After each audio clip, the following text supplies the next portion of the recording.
It's the spring of 1816. The people of New Hampshire had finally made it through another New England winter. But instead of classic summer weather, residents shivered through what became known as the year without a summer. There were frosts every month, temperature went below freezing, lakes froze, and also there was snow during the summer, especially in June. The previous year, Mount Tambora in Indonesia erupted, the largest eruption in recorded history.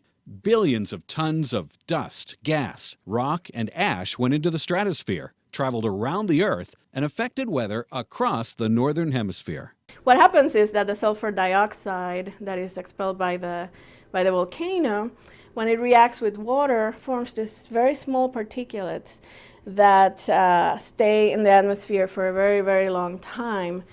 And they block part of the sunlight that would have reached the surface of the Earth. Although official weather records didn't yet exist, journals and newspapers of the time described the effects of a lack of sun and a rerouted jet stream.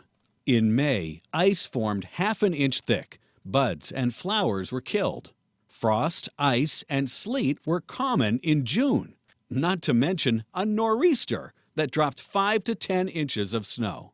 On July 5th, ice formed thick as glass in all of New England. And in August, more killing frosts and thick ice. August 22nd brought a freeze that killed most corn, potatoes, and beans.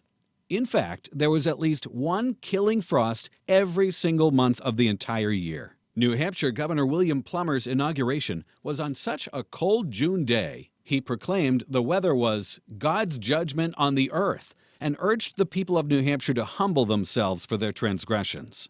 Farm animals died, thousands of birds froze to death, and food grew scarce. There was just not a long enough growing season to mature many of the crops.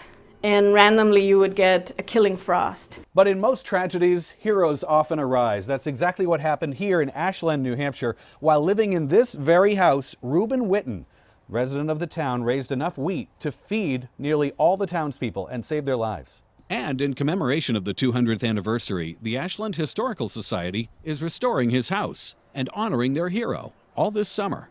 One of the reasons that Reuben Whitten was also successful was because he was growing wheat and others were growing corn, and that was not as tolerant of the bad weather, where wheat was a little bit more tolerant. We're here on a cool and cloudy day, much like the summer of 1816 saw so many days with this similar weather pattern. And it was on this property that Whitten grew his 2 acres of wheat. Notice the hillside location. Many people think that's why he succeeded where others failed, because the hill faced southward toward the sun. After Whitten died, the neighbors that he had helped paid for a gravestone in his family cemetery. Years later, a monument was crafted, which is still there today. The year of 1800 and froze to death, as some called it, had finally come to an end. But then, in came a harsh winter.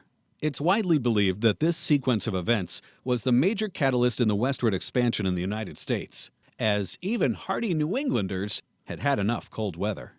Josh Judge, WMUR News 9.